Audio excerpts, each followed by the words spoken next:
For 35 years, the town of Millbrook Falls smiled for every camera that ever pointed its way.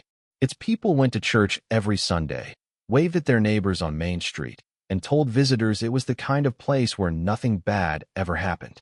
But underneath the flower beds and the freshly painted porches, the town had been holding its breath for 35 years.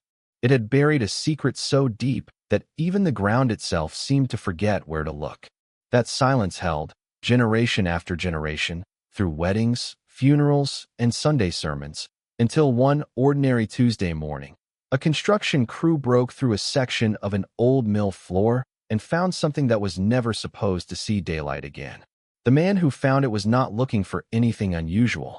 He was simply doing his job, clearing out a condemned section of the old Millbrook mill to make way for a new development. But the moment his shovel struck something that wasn't stone, wasn't pipe, and wasn't anything he could explain, the entire crew stopped working. Within an hour, the site was taped off. Within a day, the county sheriff's department was involved. And within a week, a discovery that should have stayed buried forever had reopened a case that Millbrook Falls thought had been closed since 1987, the year a 19-year-old girl named Sarah Whitfield vanished without a trace. Sarah's disappearance had never really been solved. It had simply been allowed to fade.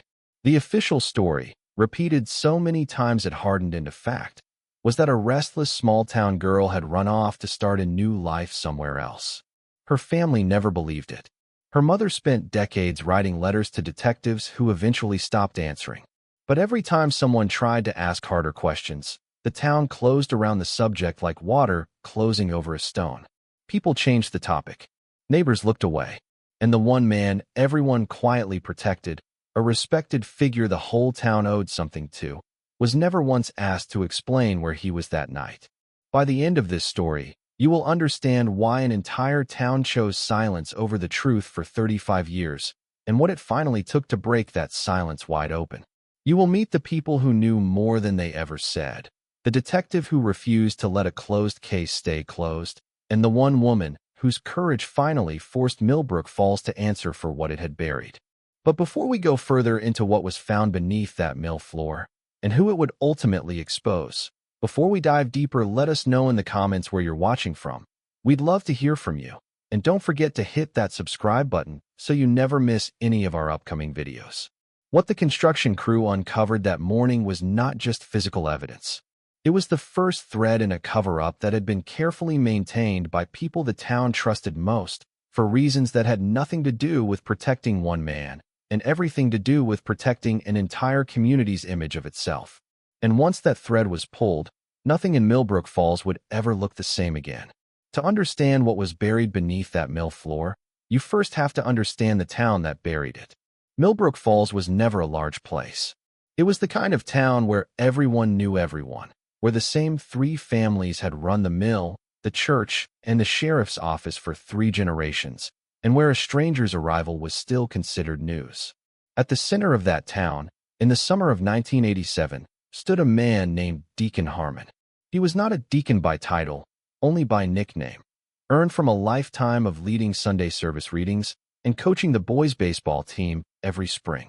Harmon owned the mill that gave half the town its paycheck, and in a place like Millbrook Falls, that made him untouchable long before anyone ever whispered his name in connection with Sarah Whitfield.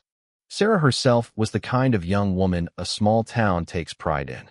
She waitressed at the local diner, saved every tip toward nursing school, and was engaged to a boy she had known since grade school. Neighbors described her as warm, hardworking, and endlessly patient with a town that did not always deserve her patience. But in the weeks before she disappeared, something in Sarah had begun to change. She grew quieter. She stopped answering calls the way she used to. And more than one person later admitted, only decades afterward, that they had seen her arguing with Deacon Harmon outside the mill just days before she vanished, though at the time, no one thought it worth mentioning to police. That single detail sits at the center of everything that follows, and it raises 3 questions that Millbrook Falls spent 35 years refusing to answer. Who really knew what happened to Sarah Whitfield the night she disappeared? Why did an entire town, full of decent, church-going people, choose silence instead of the truth for over 3 decades? And what changed After all those years of quiet, to finally force someone to speak. One woman eventually broke that silence, and it cost her more than anyone watching this story right now could imagine. Before she became a name in a cold case file, Sarah Whitfield was simply a girl trying to build something better than what Millbrook Falls had handed her. She grew up in a modest house 2 streets from the diner, where she would later spend 4 years of her life balancing plates and pouring coffee for the same regulars every single morning. Her mother worked long shifts at the county hospital, and Sarah often said that watching her mother come home exhausted but proud was the reason she wanted to become a nurse herself. She kept a coffee can on her dresser labeled nursing school, and every dollar of tip money she earned went straight into it, no matter how tired she was or how tempting it might have been to spend it elsewhere. By the time she turned 19, Sarah had saved more than most people in Millbrook Falls thought possible on a waitress's income. She was engaged to Thomas Reeves, a young man she had known since they were both in elementary school, and their wedding was tentatively planned for the following spring. Friends described the two of them as inseparable, the kind of couple people in a small town point to and say, "They'll make it."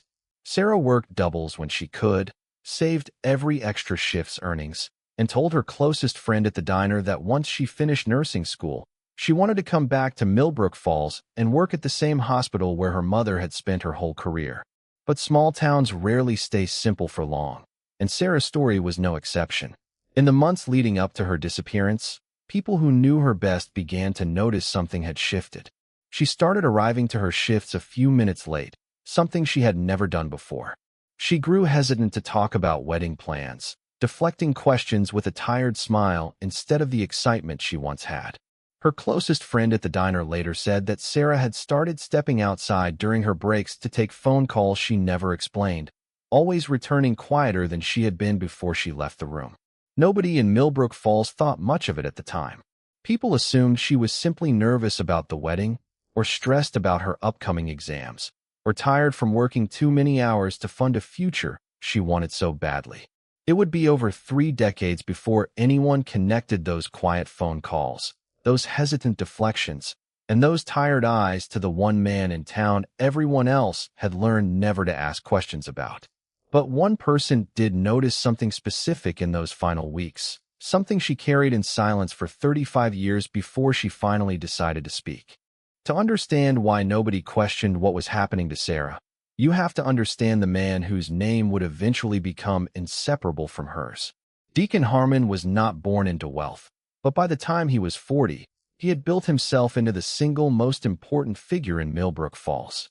When the original mill owners announced they were closing the plant in the early 1970s, a move that would have gutted the town's only real source of employment, it was Harmon who found the financing to buy it, keep it running, and save nearly 200 jobs almost overnight.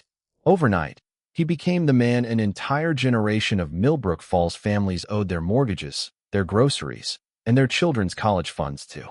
That kind of debt does not stay confined to a paycheck. It follows a man into every room he enters. Harmon became a deacon at the town's largest church, not through ordination, but through years of leading Sunday readings with a voice people described as warm and commanding in equal measure.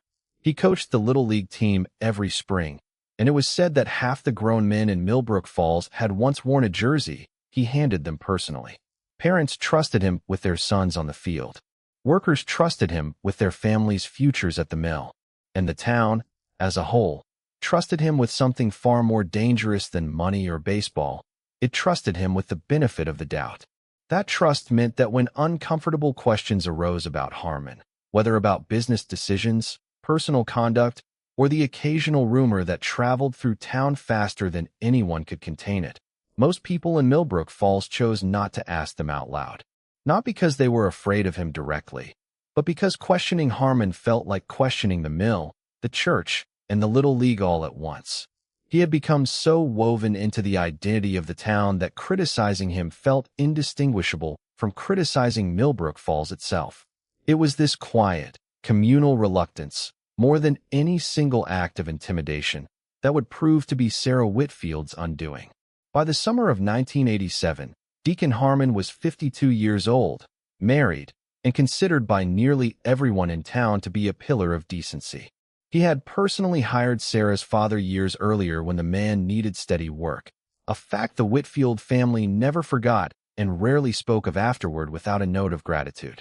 It was this exact history, a debt owed and quietly remembered, that would make it almost unthinkable for the Whitfield family to imagine Harmon as anything other than a benefactor.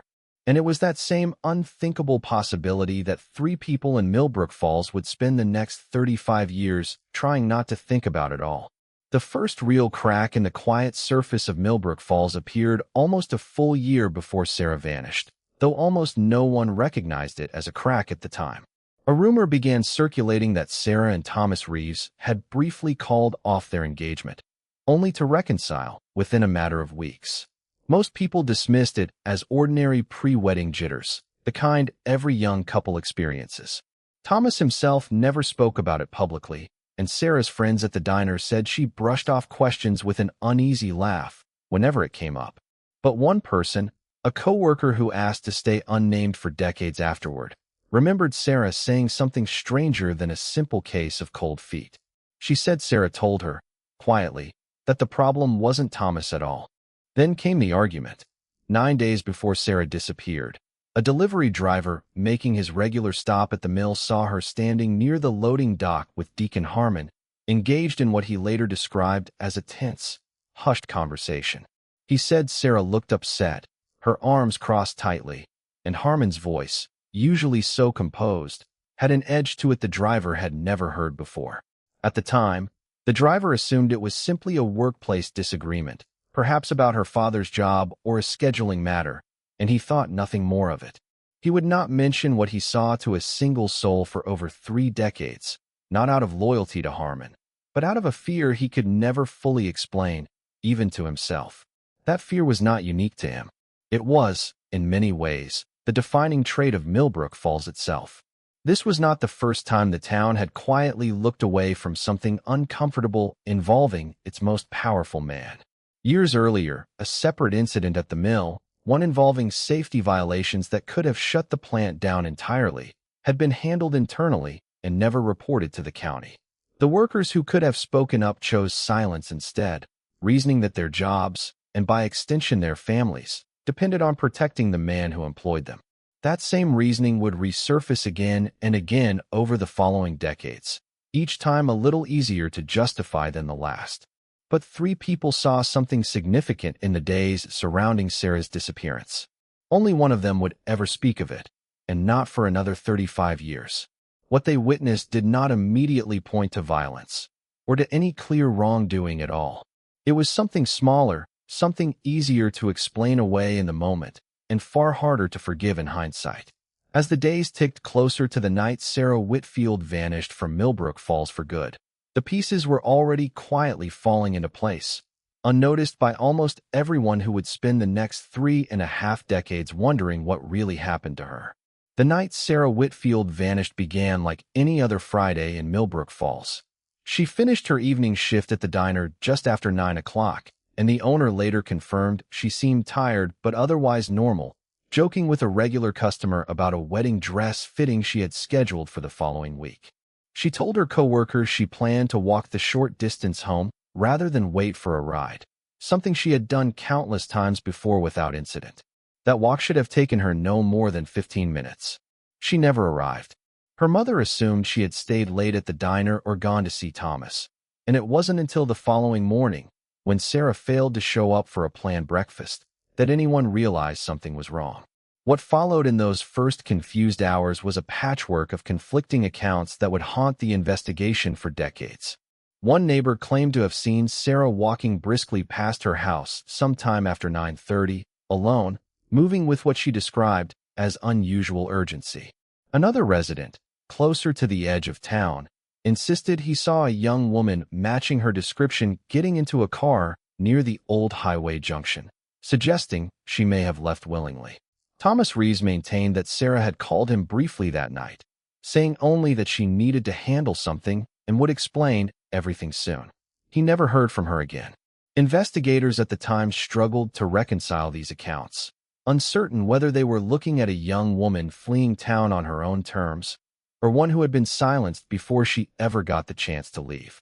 Complicating matters further was the fact that Sarah's coffee can of nursing school savings was found untouched in her bedroom the next morning, still holding nearly $1,100. For a young woman supposedly planning to start a new life elsewhere, leaving behind every dollar she had saved for exactly that purpose made little sense to anyone who knew her. Her mother would later say that detail alone convinced her, from the very first day, that her daughter had not run away from Millbrook Falls. Something, or someone, had stopped her before she ever had the chance. As investigators pieced together Sarah's final known movements, attention slowly turned toward the mill itself, the last confirmed location where she had been seen speaking with anyone in the days before her disappearance. Employees leaving a late shift that Friday night reported hearing a car idling near the loading dock long after the building should have been empty, its engine running for several minutes before finally pulling away. No one thought to note the time exactly, and no one wrote down a license plate, details that would prove devastating to investigators trying to reconstruct the night more than 3 decades later. More troubling still was the condition of the mill's rear entrance the following Monday morning. A door that was normally left unlocked for early shift workers was found bolted from the inside, a detail the plant's day supervisor mentioned in passing to a coworker but never formally reported to anyone in authority. At the time, it seemed like nothing more than an odd inconsistency, easily explained away by a forgetful night watchman or a broken routine. It would be years before anyone thought to ask why a door that had never been locked before suddenly was. On the exact weekend Sarah Whitfield disappeared without a trace. One young man, 18 years old at the time, had been at the mill that Friday night helping his father close up after a late delivery. He would later tell a single friend, in confidence, that he thought he heard raised voices near the loading dock sometime before the car engine started, though he never saw who was speaking or what the argument was about. He kept this to himself for years, not out of malice, but out of a quiet understanding that some things in Millbrook Falls were simply not meant to be repeated. That understanding, as it turned out, ran deeper than anyone realized at the time, and it would follow him for the rest of his life. The last person to see Sarah Whitfield alive was never questioned by police, because of who his father was. Sheriff Wallace Doyle opened an investigation into Sarah Whitfield's disappearance on a Monday morning, and by that Friday, he had already closed it. His official report cited her age, her upcoming wedding, and what he called a pattern of recent behavioral changes as evidence that Sarah had simply left Millbrook Falls of her own free will.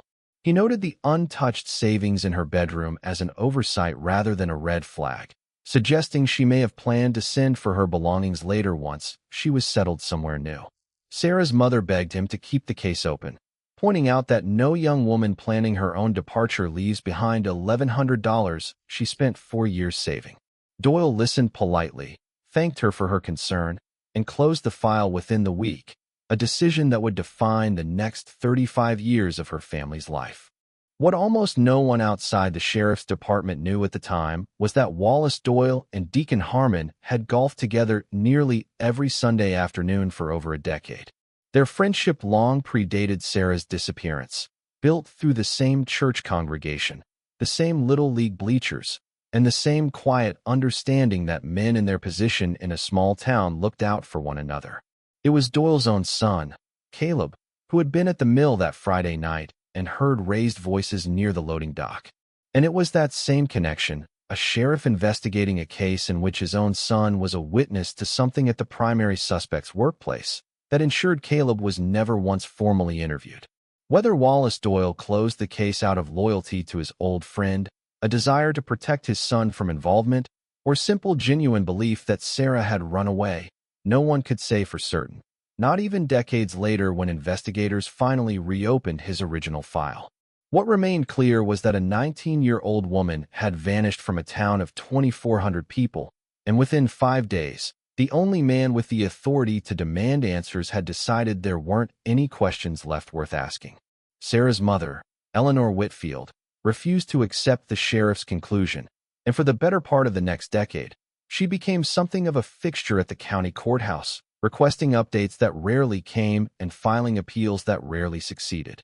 She hired a private investigator from the nearest city using money she could barely spare, a man who spent 3 months in Millbrook Falls asking questions before quietly telling her that the town itself seemed to be working against him. Doors that should have opened easily stayed shut. Witnesses who had once spoken freely to neighbors suddenly had nothing to say to a stranger with a notepad. Eleanor described it later as watching an entire community collectively decide to forget her daughter existed. The town's resistance was not born from any single conspiracy, but from dozens of smaller, individually reasonable decisions that added up to something much larger. The mill employed nearly half the working adults in Millbrook Falls, and questioning Deacon Harmon, even indirectly, felt to many families like questioning their own next paycheck. Neighbors who might have mentioned the argument at the loading dock, or the idling car, or the locked door, chose instead to stay quiet, telling themselves it likely had nothing to do with Sarah at all. Each individual silence felt small and forgivable. Together, they formed a wall that Eleanor Whitfield spent the rest of her life trying to break through. By the mid-1990s, Eleanor's persistent letters to the state police finally prompted a brief secondary review of the case, though it produced no new leads and was closed within a matter of months. Sheriff Doyle, still in office and still golfing with Harmon most Sundays, cooperated with the review just enough to avoid appearing obstructive, providing files that investigators later determined were incomplete. Eleanor Whitfield would spend the next 2 decades convinced that somewhere in Millbrook Falls, someone was still protecting the truth about what happened to her daughter, though she would not live to see her suspicion confirmed. Over the years, several alternate theories surfaced, each one offering the town a version of events that did not require confronting Deacon Harmon directly. The most persistent centered on Thomas Reeves, Sarah's fiancé, fueled by rumors of the brief broken engagement the year before her disappearance. Some in town whispered that Thomas had grown jealous or resentful, though he was interviewed multiple times over the following years and consistently maintained an alibi that was never seriously challenged. He would spend much of his adult life quietly carrying the suspicion of neighbors who never said it to his face, but never quite let it go either, a burden he had done nothing to deserve. A second theory involved a drifter who had reportedly passed through Millbrook Falls in the weeks before Sarah vanished, seen briefly at the diner where she worked. For a short time, this stranger became the town's preferred explanation, a convenient outsider onto whom an entire community could project its fear without implicating anyone it actually knew. Investigators were never able to identify him, and no evidence ever placed him near Sarah on the night she disappeared. But his existence gave Millbrook Falls exactly what it needed most, a reason to stop looking closer to home. A third and more elaborate theory pointed toward a rival family that had once competed with Harmon for control of the mill decades earlier, suggesting Sarah's disappearance was somehow tied to old business rivalries rather than anything more personal. This theory gained brief traction in local gossip before quietly fading, unsupported by any actual evidence connecting the rival family to Sarah at all. Looking back, each of these theories served the same unspoken purpose. They gave Millbrook Falls somewhere else to point, anywhere except toward the loading dock, the idling car, and the door that should never have been locked. For nearly 30 years, the case remained exactly where Sheriff Doyle had left it, until a discovery in 2016 changed everything. When Wallace Doyle passed away, his family began clearing out decades of belongings from his home, including boxes of old sheriff's department files he had kept long after retirement, against department policy. Tucked inside one of those boxes, his daughter found a single unlabeled cassette tape, wrapped in a plastic bag and hidden beneath a stack of unrelated paperwork. She almost discarded it without a second thought, assuming it held nothing more than an old church sermon or a recorded phone message. When she finally played it out of curiosity, she heard her father's own voice, recorded privately and never entered into any official file, describing a conversation he'd had with Deacon Harmon roughly 1 week after Sarah's disappearance was ruled a runaway case. The recording was fragmented and difficult to fully interpret, but it contained a phrase that would haunt investigators for years afterward. Harmon reportedly telling Doyle that some things were better left buried for the good of the whole town. Whether this was a confession, a warning, or something else entirely, no one could say for certain, but it was enough to reopen a case that had been closed for nearly 3 decades. The tape sat with Doyle's daughter for almost 2 years before she worked up the courage to bring it to the county prosecutor's office, uncertain whether she was exposing her late father's failure or finally giving Sarah Whitfield's family the answer they had waited a lifetime to hear. What she could not have known was that this single cassette tape would become the first real thread investigators needed to unravel 35 years of silence in Millbrook Falls, and that what waited at the end of that thread was far more complicated than anyone, including her, was prepared to face. The cassette tape sat in the county prosecutor's office for nearly a year before it landed on the desk of Detective Ellen Marsh, a cold case investigator who had spent the better part of her career reopening files other departments had long since abandoned. Marsh listened to the recording twice before deciding it was enough to justify a formal re-examination of Sarah Whitfield's case, though she knew from experience that a decades-old tape alone would never be enough to bring charges against a man as protected as Deacon Harmon had once been. What she needed was physical evidence, something the original 1987 investigation had never seriously pursued, and something Millbrook Falls had spent 35 years making sure no one would ever find. Marsh's renewed interest in the case remained a quiet, largely internal matter for nearly 2 years, confined mostly to old files, follow-up interviews, and dead ends. Then, in the spring of 2022, everything changed. A construction crew clearing out a condemned section of the old Millbrook Mill for a planned redevelopment project struck something beneath the floor that immediately halted work and brought the sheriff's department to the scene within the hour. Detective Marsh received the call before the site was even fully secured, and she has since said that she knew, the moment she heard where the discovery had been made, that this was the break Eleanor Whitfield had spent her entire life waiting for and would never live to see. With the mill site cordoned off and forensic teams beginning their painstaking work, Detective Marsh turned her attention back to the living, tracking down the handful of Millbrook Falls residents who had once been teenagers or young adults during the summer Sarah disappeared. What she found surprised even her. After 35 years, guilt had done what fear once prevented. The delivery driver who witnessed the tense exchange near the loading dock, now in his 70s, finally described what he'd seen in full, admitting he had carried the memory in silence for decades out of a fear he could no longer justify to himself. Caleb Doyle, the sheriff's son who had heard raised voices the night Sarah vanished, agreed to speak with Marsh as well, something he had never done in 1987. He described the guilt of growing up knowing his own father had likely protected the wrong man, a suspicion he had never voiced aloud until his father's death made it feel, for the first time, survivable to say out loud. One by one, the people of Millbrook Falls who had spent a lifetime looking away began, quietly and reluctantly, to look back. Each new account added a small piece to a picture that was finally beginning to take a shape investigators had waited 35 years to see. Weeks after the initial discovery, forensic analysis confirmed what Eleanor Whitfield had insisted upon for over 3 decades.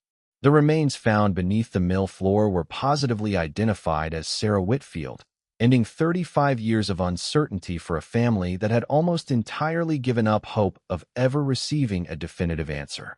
For Detective Marsh, the confirmation should have felt like the end of a long and difficult case.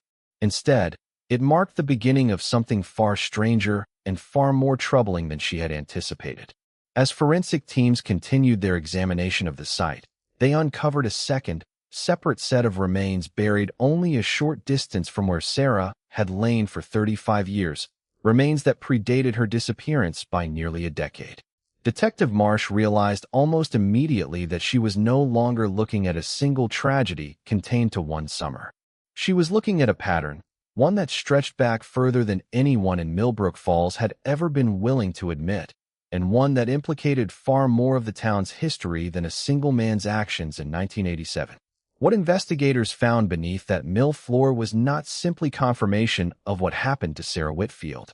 It was proof that Deacon Harmon was not the only one who had buried a body in Millbrook Falls that year.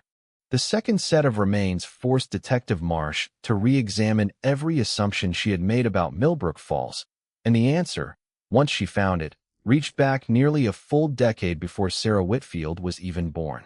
In the late 1970s, a mill worker named Franklin Voss had died on the job under circumstances that were never properly investigated, killed by machinery that had failed a safety inspection Harmon quietly buried rather than pay to fix.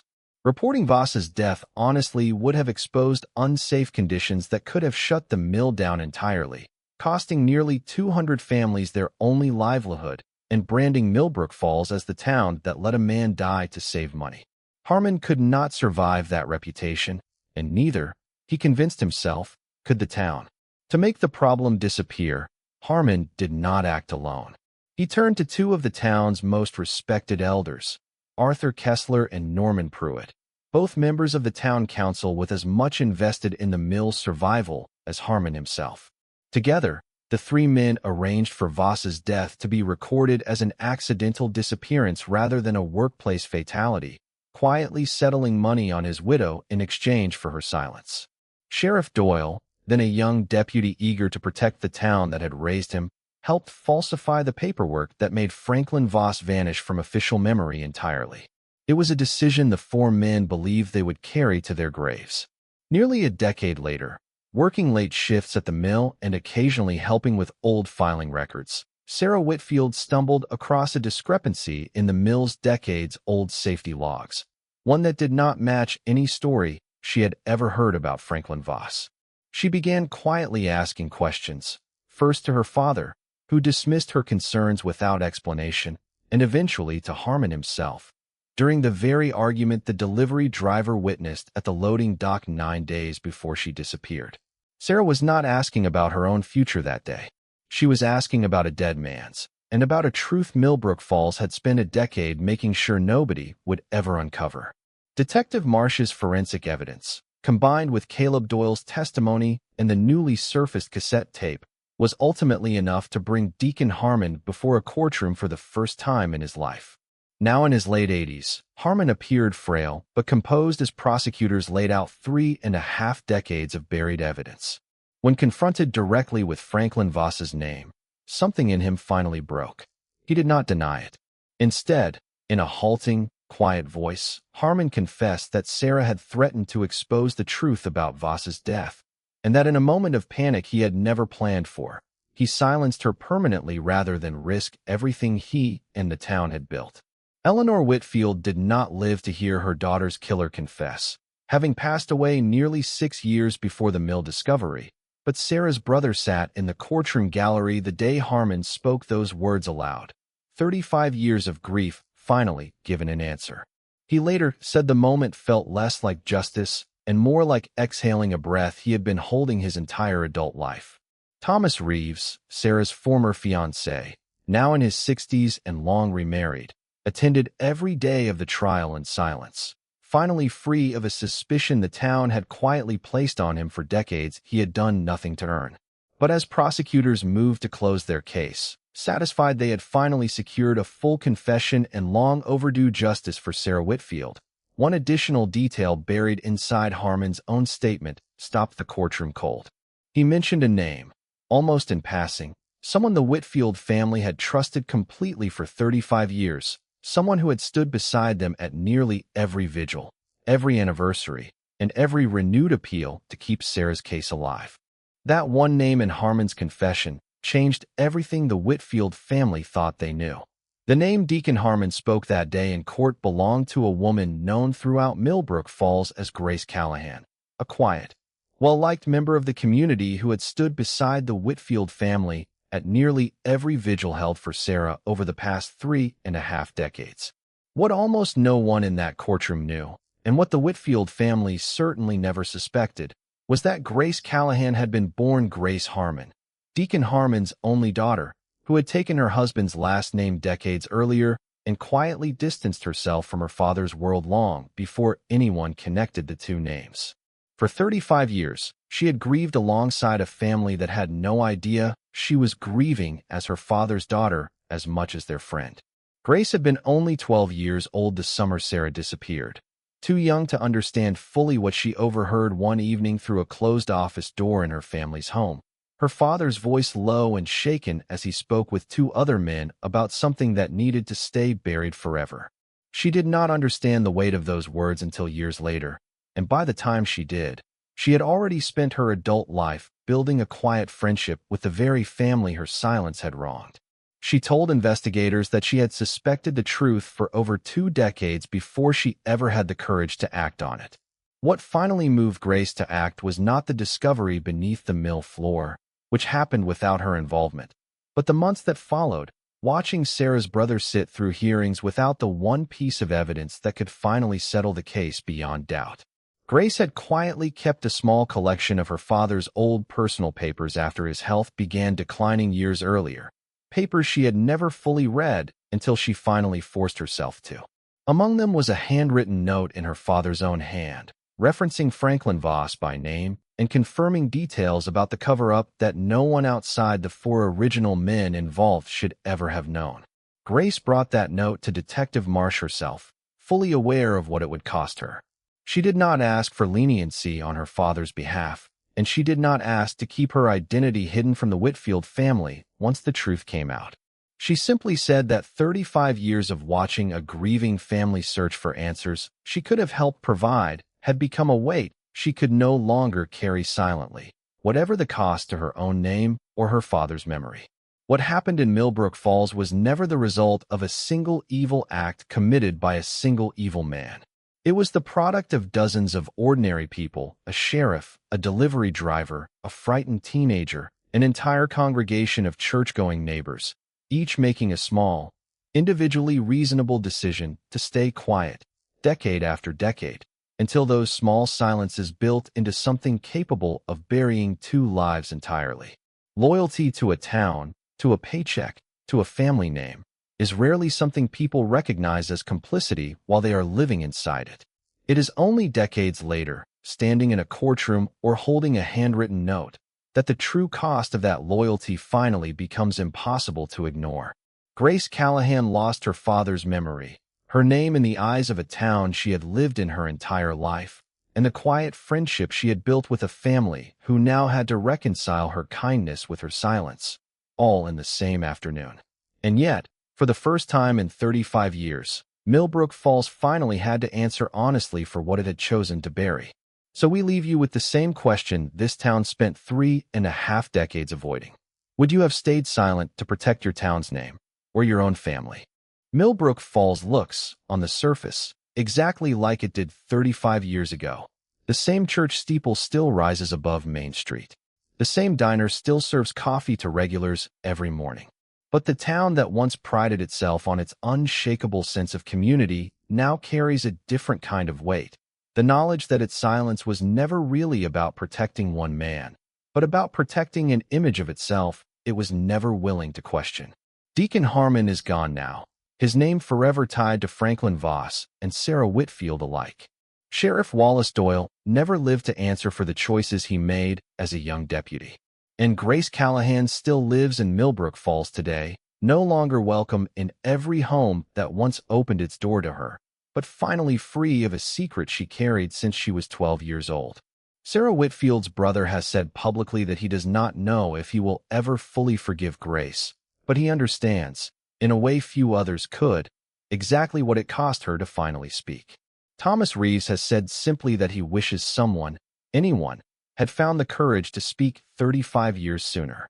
And Detective Ellen Marsh, the woman who spent years pulling this story out of the ground one thread at a time, has said only that Millbrook Falls will spend far longer rebuilding its sense of trust than it ever spent burying the truth in the first place. We want to know what you think. Do you believe Grace Callahan deserves forgiveness for finally breaking her silence? Or was her decades of quiet just as guilty as her father's original crime? Let us know in the comments below, and don't forget to hit that subscribe button so you never miss any of our upcoming videos. Because if you thought Millbrook Falls buried only one secret, wait until you hear what the next town is still hiding.